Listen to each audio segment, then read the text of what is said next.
Hello, kids. Welcome to today's session. This is Shweta Roy, your English master teacher at Vedantu.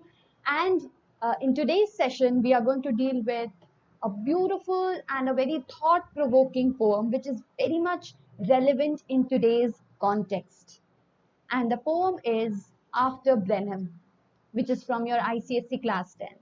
And this is the first session on After Blenheim, in which we are going to look at the poem, and also we are going to discuss some of the very important points, and we are going to analyze the poem from various possible angles.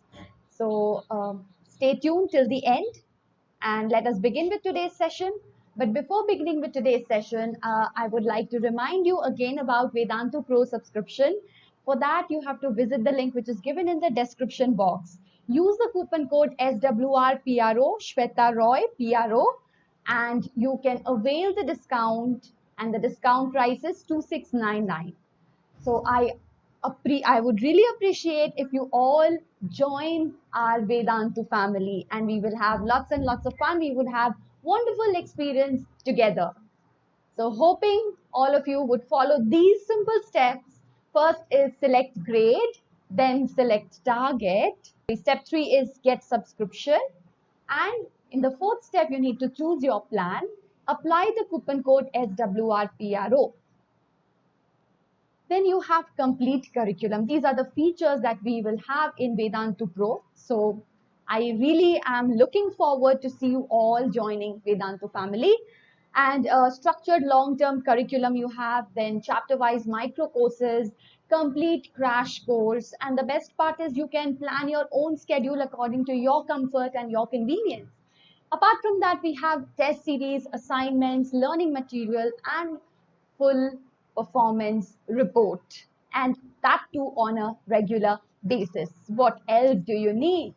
We have live interactive classes by India's best master teachers, personalized attention in the class, and yes, full recordings will be available with notes, assignments, tests, and more. So let us now begin with the very beautiful poem, which is After Blenheim by the famous poet Robert Southey. Now, before beginning with the poem, I would again like to tell you a little bit about the historical background, which is very much essential for this very poem. Okay. Now, talking about the historical background, first of all, this poem is based on the Battle of Blenheim. Now, what was this Battle of Blenheim? This was fought in 1794, and between the English and the Austrians on the one hand, and the French on the other, right? And who was defeated in the battle? The French got defeated, and it resulted in the English victory at the hands of Duke of Marlborough. Okay, and yes, so that was about the historical background which I wanted to tell you. It's Marlborough, yes. I guess I'm not pronouncing it wrong, right? So this was about the historical background. And then the other poem, right? So before beginning with the session, I would also like to ask you a very simple question, and I want all of you to comment in the chat box regarding the answer of this question. Is there any other poem which talks about war and that you have read? So do you have you ever read any other poem related to war in your student life? Please do comment the name of the poem and the name of the poet. And then also another question which I want all of you to think is that, yes, please put down your views as well. What do you think about war? What are your views about war? Do you think war is a very courageous act? It's a very romantic act and it needs to be fought. Do you think so? Or do you think there is any other alternative that should be thought after, that should be thought of instead of, a waging war between two nations or between two countries? So please put down your views. This is a very, very, very important question that we all need to think. You know about the situation right now, which is going on in the Ladakh region. You know about the Kashmir issue. So all these are very burning issues, raging issues that we are not getting a direct experience, right? We are sitting at the in the comfort of our home and we are watching the news, and we start to deliver comments on the Indian Army or on the other points. But have we ever thought about the the people who are actually facing or actually having a direct experience, first hand experience, who are there protecting our nation, and the kind of hardships, the kind of difficulties they face when there is a war like situation? And then we also need to think about the people who are living in that area, in those regions. Suppose the Kashmir region, that region. Then wherever is the border area. So the people residing in those areas, have we ever thought about them? The kind of difficulties and hardships they face when there is a war-like situation?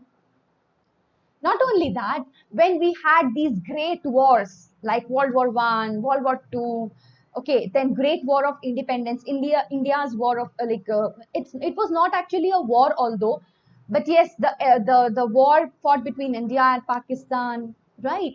So in these wars, have you ever thought of the casualties that both the warring nations have? Just think about it before we proceed with the lesson, with the poem today. And please put down your views right away in the chat box. Moving ahead, let us little bit know about the poet Robert Sade. Now, he was an English poet of the Romantic school and also a poet laureate from 1813 until his death. Now, when we are talking about poets, I would like to mention that during the modern era, there was a kind of poetry which was known as war poetry. Okay. Now, this war poetry again had two divisions. One was the people, the poets who actually were writing about the glories of war. Okay. People like Rupert Brooke, who glorified war, who thought war was something very romantic. Okay. And there was another side to it, the poets who were against the glorification of war, and who thought that war was actually a necessary evil and there is nothing to be glorified. So these poets, these were people like Wilfred Owen, people like Robert Sade, right? So these people, so if you have read any poem by Wilfred Owen, he was actually a soldier. So he had first-hand experience of war, and after he was, he received the shock of war.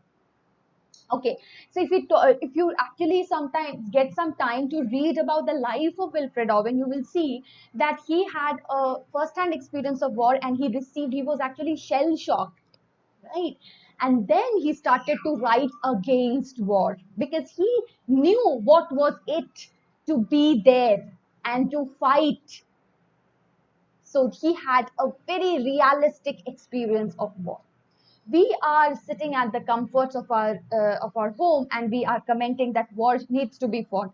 But have we thought about the lives of those people who actually fight the war? The kind of they also have a family.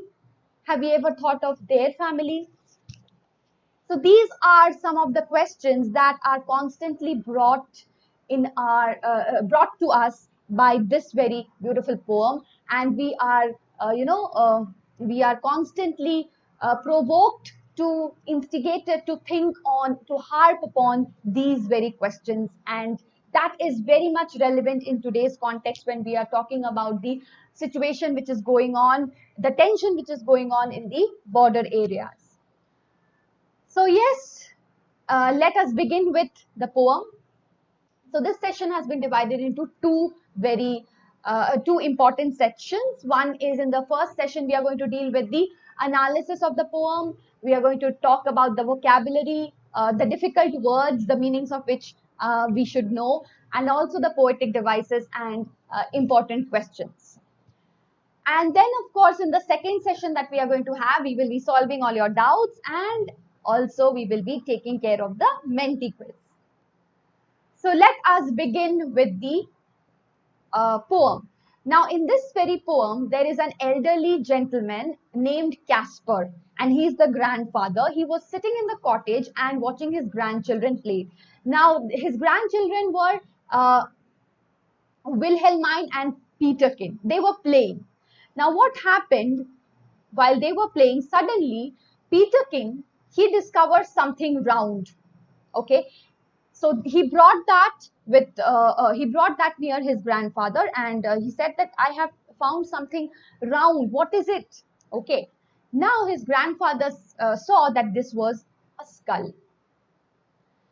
And the kind of conversation, now this poem is written in a ballad, okay, ballad form. And the kind of conversation, now what is a ballad? It is a kind of a, very it's written in a very sing song kind of a language, right? And so okay, I would read some of the portions if you want. Let me see if I have. Okay, I'll read one portion so that you can make so that you can understand what is a ballad. See, it was a summer evening. Old Casper's work was done, and he therefore he before his cottage door was sitting in the sun, and by him spotted on the green his little grandchild Wilhelmine. Okay, so the kind of sing-song tune that you have, the rhythm, right? So that is called a ballad, and it is written in a form of a ballad. Now, this there was a conversation between this young child, the grandchildren, and the grandfather about this skull. And what did he say that?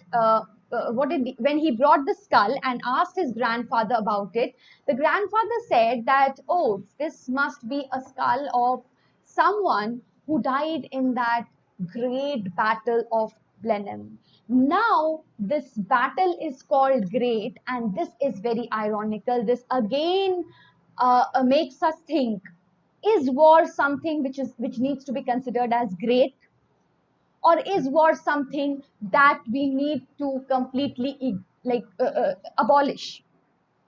Right? There is nothing actually which is glorious about war.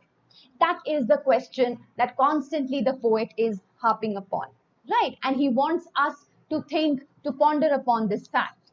And the kind of naivety with which the grandfather answers the questions of his grandchildren actually makes us realize also the horrors. It underscores the horrors and the destruction caused during the war. Okay, so he said that it can be a skull of someone who has died in that great battle of Blenheim.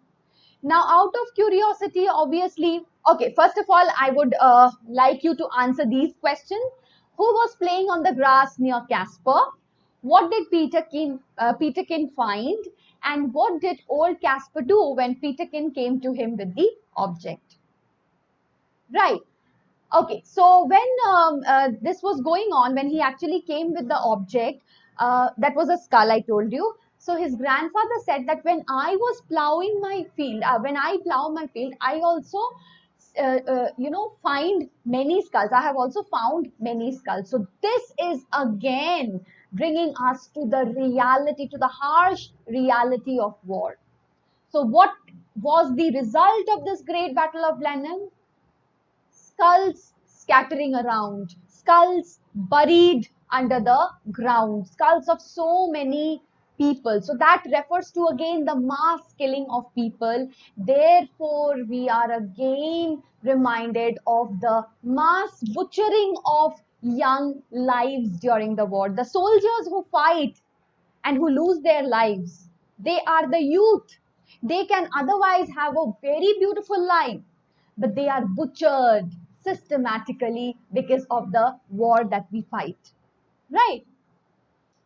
So the old man shook his head with a sigh and found it to be skull of some poor fellow. As I told you that he said that it is the skull is of some poor fellow who actually died in the war. And what was that war? The great battle of Blenheim. Now, thousands of people were injured and they died on the battlefield.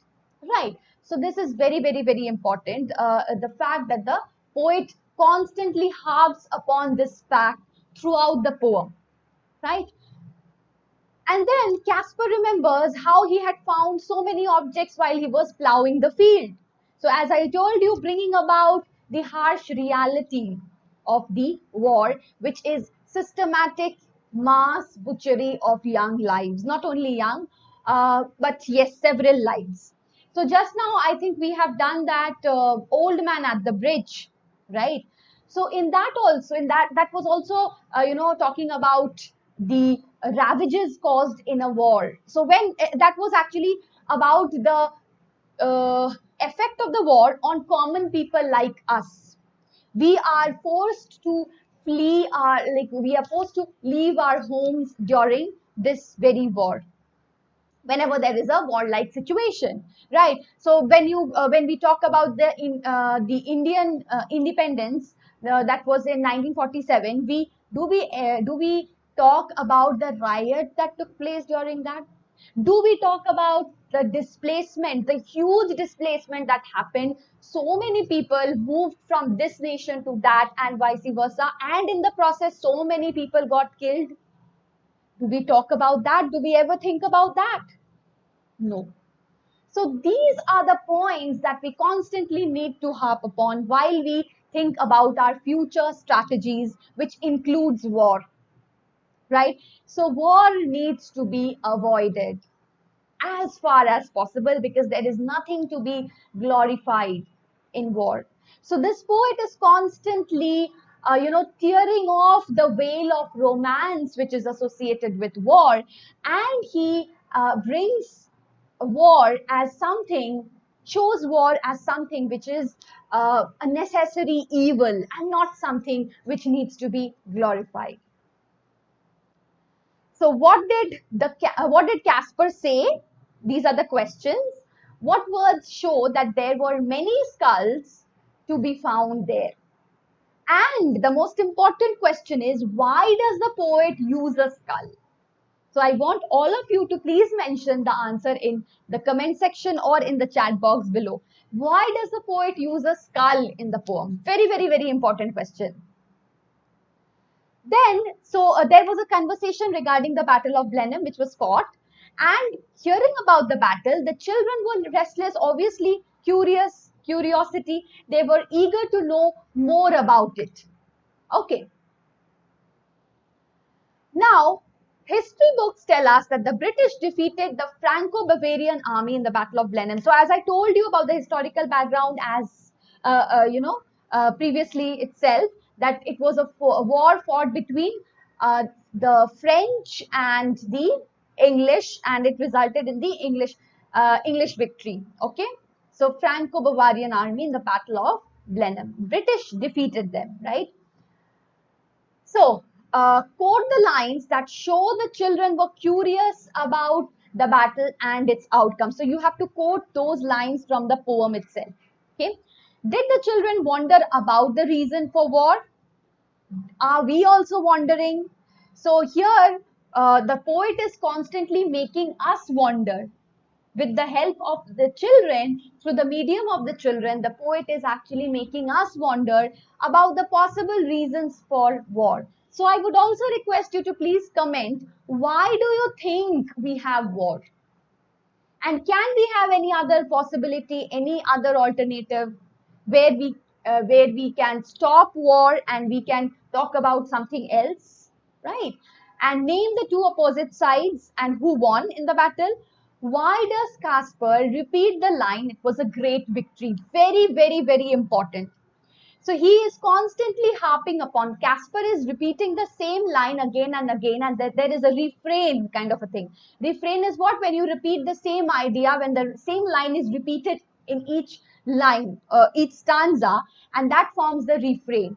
So this is done to emphasize upon the fact. So the poet is constantly repeating the same line with the help of the grandfather, that it was a great victory, and that great victory becomes ironical because what is great in that victory when so many people died from both sides? Whenever war happens, there are so many casualties from both the sides. So is there anything which is great in this victory? So this very word great, when associated with victory related to war, becomes ironical.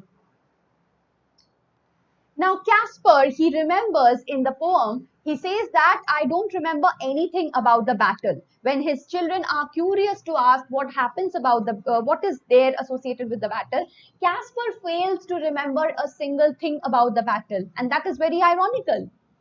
But the fact that he remembers is that it was fought during his father's time and his father was there. And he remembers how the French army burned down the houses from his father's village. So his father was forced to leave his house, which brings again the similarity with the story that we right now did. That was Old Man's and the Bridge, where the old man was forced to leave his house, and this talks again about the collateral damage, right? So what happens to the mass, what happens to the common people is this. They are forced to leave their near and dear ones. They are forced to leave their settled house. For example, we are not able to right now relate to it because we are living in a comfortable situation. But suppose someday, God forbid, this happens with us. Can you just imagine when we would be forced to leave our the comforts of our house and spend our days in some refugee camp or somewhere else? Can you ever imagine the situation? So this was what happened, and is what happens during a warlike situation. So we condemn war. The poet condemns war, and he says that there is nothing to glorify about war. This was the same thing which was said about Wilfred Owen when he says that my subject is war and the pity of war. So he says that war is something to be pitied, right? It is a subject of pity, not a subject of glorification. Caspar says fire and sword are the symbols of man's cruelty for man. They represent death, they represent destruction, and they represent horror. So this entire poem deals with the horrors of war. And questions for you right now. What happens to Caspar's family in the war? What does Caspar's attitude signify? So Caspar is constantly harping upon the fact that it was a great victory, it was a great victory. But he does not know anything about the war except from the fact that his father's house was burned. So what do you think about his attitude? Okay, how does Caspar justify the thousands of deaths in the war? How does the poet describe the scene on the battlefield after the battle? So this poem talks about the aftermath of a great war like the Battle of Blenheim, great within quotes. So through Caspar's words, the poet points out the futility of war and its power to destroy everything. And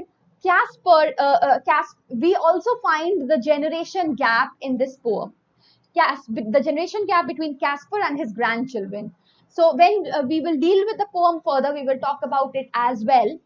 And Caspar had a kind of conditioned mindset where he only talks about the war, that it was a great, and such things happen in war. Such deaths are very common in war.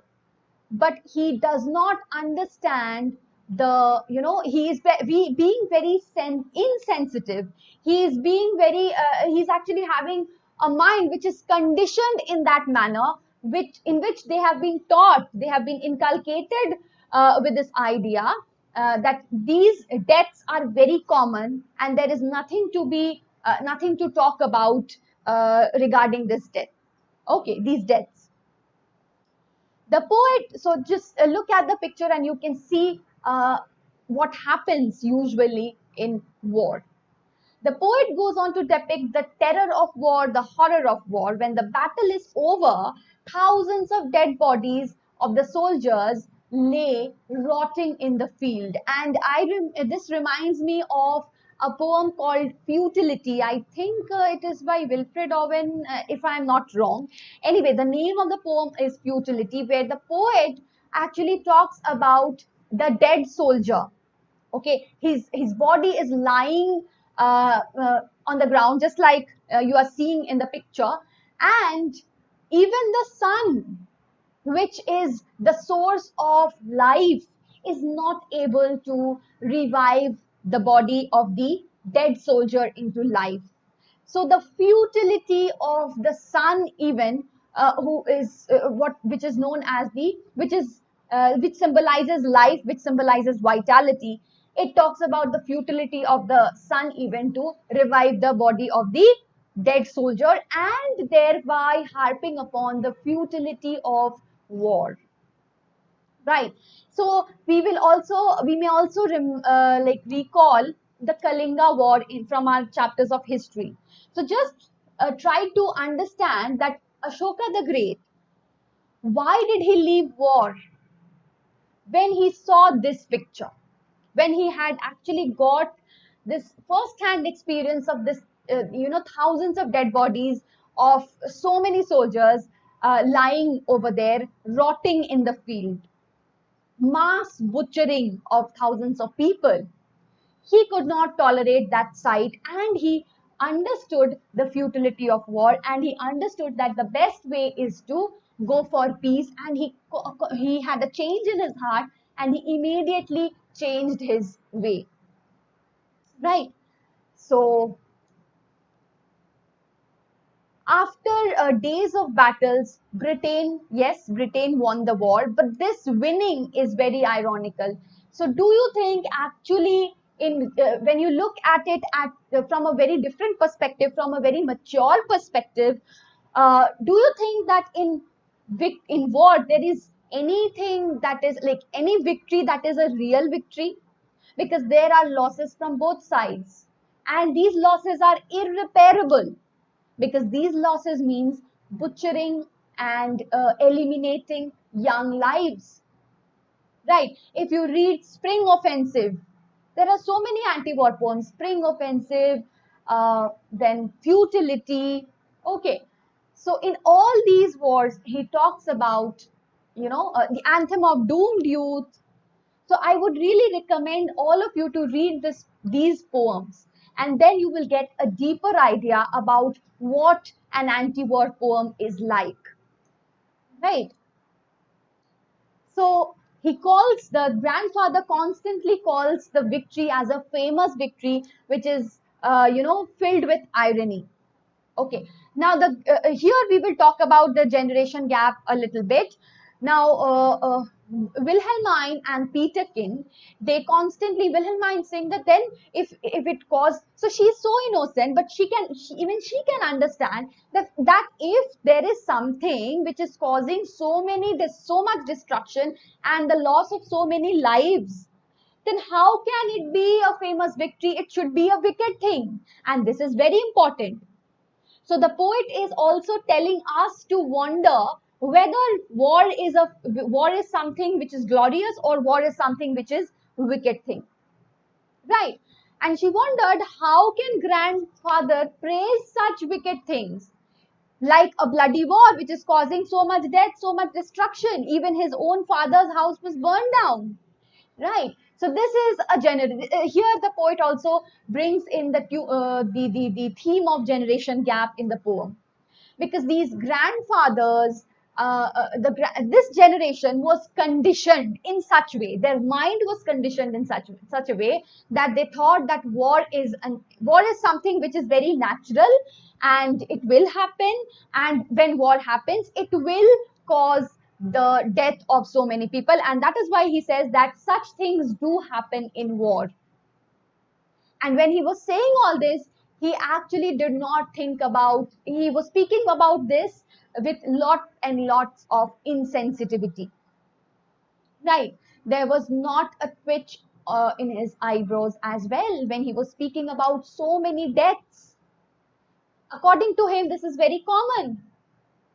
And we have to think that, are we also becoming like like the grandfather in the poem? Do we also think that, okay, what's the harm in all this? Even if so many people are dying, so many soldiers are losing their lives in the border areas, it is very common. Do we also think, are we also becoming insensitive? What do you think, guys? Please do comment in the chat box right now. But it was a famous victory. Again and again, he's saying. But then the grandson, Peter King, says, but what good came of it at last? And this is a question that we also need to think about. You know, what happens is this entire thing. So he was actually praising the Duke of Marlborough, right? Under his command, the English won the battle. But the thing is, the Duke of Marlborough, nothing happened to him. But who lost? Who lost their lives? The soldiers who were fighting. Many of them lost their lives as well. Many survived, many lost. So do we think about those soldiers who lost their lives? Or do we take it as, a common thing? Right. So that is what we need to ponder upon. Very important issue has been raised by this poet, and that is why this is very much relevant in today's era as well. What good came of it at last? What did we have? Whenever there is a warlike situation, what do we gain out of it? We have nothing to gain. We only lose. It is the Duke of Marlborough that who's remembered. What about those thousands of soldiers who lost their lives? Are their names remembered? Do we know who lost their lives in the border area? Do we know their names? No. So that is the question that we have to think about. So it was a famous victory is an epitome of irony. And now we will see the vocabulary part. Okay. Rivulet is a small stream, and it was near the rivulet that Peter King was actually playing, and he discovered that skull. Expectant is having or showing an excited feeling that something is about to happen. Sigh is, when you emit a deep, long breath, that is sigh. Plowshare is the main cutting blade of a plow with which you dig the ground, that is plowshare. Rout is a disorderly retreat of defeated troops. Wasted is just futile. Okay. Wicked is something that is morally wrong or which is evil. And before we call it a day, we will also talk about the poetic device and one important question as well, long question, that is basically from this, if you do one long question, you can cover up the entire poem and you can handle all the short questions because those would be incorporated in the longer one itself, right? So I will tell you some of the points that you need to write, and please do write your answer, frame your answer using those points and add your own points as well. Okay. So let us talk about the poetic devices. First, consonants and alliteration. As you know that now many of you ask me this question, what is the difference between alliteration and consonant? So here I am with the difference.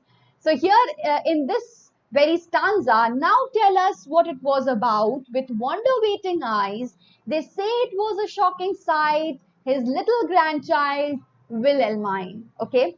So here you see, with wonder waiting. This is alliteration. Okay. Again, say, no, only this one is alliteration because it is beginning with the consonant sound. The consonant sound is repeated, but it is repeated in the initial part. That means at the beginning. So whenever there is a repetition of the consonant sound in the beginning of the word, that is alliteration. And what about consonants? Consonants is just the opposite of assonance. Assonance is the repetition of the vowel sound, and that can occur in the beginning, the middle, the end, right? Similarly, consonance is the repetition of consonant sounds in nearby words, and that can happen in any place. It can be one word beginning, one word at the end, right? For example, tell, was, about. So here T, T, T. This is not, all the T's are not in the beginning, right? Similarly, say, was, shocking sight. So shocking sight is alliteration, but again, say, was, shocking sight, that is consonants. Then little grandchild, Wilhelmine. So again, you can see the here it is consonants because it is repeated at different parts, not only in the beginning. So whenever you have the initial syllable that is beginning with the same word, same letter, consonant letter, that is alliteration.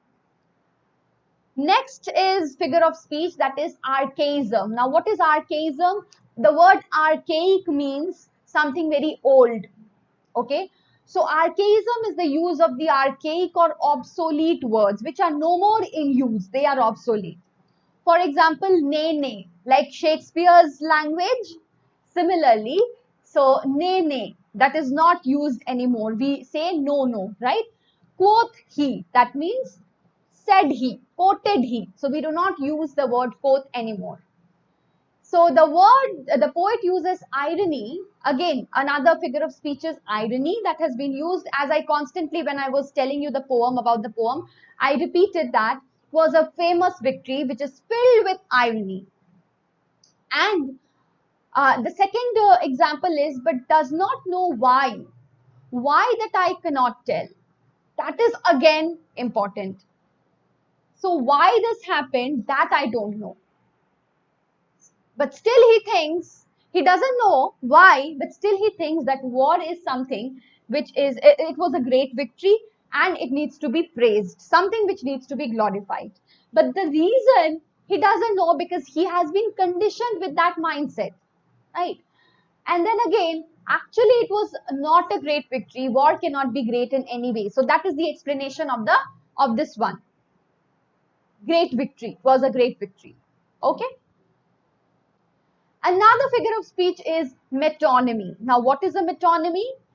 In which a thing or a concept is referred to by the name of something which is closely associated with it. For example, in the line he says, and by him sported on the green. Now, green refers to what? Green refers to not green color, but the grassland. So, similarly, when something is referred to by the name which is closely associated with it, so instead of grassland, he is using the word green, and therefore that is metonymy. Okay. Now, a very important question, and I want all of you to prepare this question very well. And if you prepare this question, many other questions also will come in sync with this. For example, when you prepare a question like After Plenum as an anti-war poem, you can also write several other questions like justification of the title, themes in this poem. All those will come under this topic, right? And also you can handle the shorter questions when you are actually doing this long question, right? So there you have to talk about the imagery, right, which is used to describe the soldiers who are fighting. Then the poet's feelings of war that are catastrophically phenomenon, and feelings of war which leave so many people without their homes, which is there, which is mentioned in the poem with the help of the grandfather's father who was compelled to leave his home. And then again, he repeats that it is a huge victory, it is a great victory. So what is the irony in that, which I explained, that you have to mention as well. And the poet poignantly describes the after effects. So what is the after effect of war? When he looks at the war, then I would like to remind you about the Kalinga War as well. I told you about that. Why? What made Ashoka change his ways to peace? Because of the horrors he saw in the Kalinga War, right? So what was the horror like? Shocking sight, after the field was won, that means after the battlefield was won by the English victory, by the British. What did the grandfather see? That many thousands of bodies were lying rotting in the sun. So if this is the situation, can it be called a great victory, or should it be called that it is a wicked thing? like Wilhelmine says. And then you also have to include about the boy, Peterkin, who constantly asks him that if this is the result, if this was the consequence, then what was it good for? Why do we need war at all? Right. So, this was the question that I want you to prepare, and also do comment about, do you think war is a necessary evil? And do comment your answer. And also comment your views on war, as I told you in the while I was teaching the lesson, teaching the poem.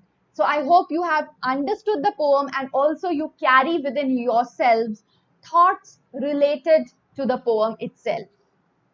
And yes, in today's context, we do need to think about these things, right? These points. We do need to have a deeper idea, deeper thought process related to war, and we need to be be more sensitive to those people who are fighting, who have to face the real experience, who are having the first hand experience. We do need to salute them. Okay, so thank you guys for watching this, and I hope you have enjoyed as well as you have carried a positive message. So take care, and yes, shower your love to those soldiers who are fighting day in and day out. And please do like this video, and of course, please don't forget to subscribe if you haven't till now. Please do subscribe so that we can come up with more and more videos for you, so that it would be helpful for you during your exams. So yes, do not forget to hit the like button, share button, and do subscribe to this channel. Till then, take care. Bye bye.